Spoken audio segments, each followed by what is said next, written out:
concerto di donne e per donne è quello che si è tenuto ieri pomeriggio al Museo Archeologico San Nicola ad Agrigento. Protagoniste due pianiste agrigentine, Rita Capodicasa e Maria Rita Pellitteri, che hanno eseguito un concerto a quattro mani. Il numeroso pubblico presente, di intenditori e non, ha apprezzato notevolmente l'esecuzione raffinata della fantasia in fa minore di Schubert, poi le note in contrappunto del brioso capriccio di Glinka e dopo ancora l'appassionata esecuzione del repertorio spagnolo con la Vida breve di De Falla e il celeberrimo Libertango di Astor Piazzolla.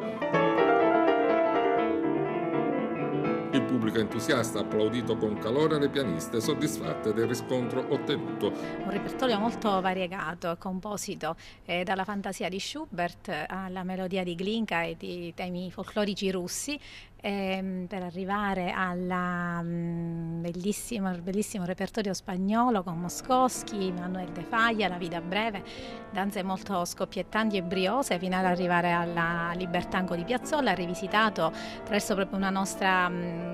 rivisitazione appunto per pianoforte a quattro mani.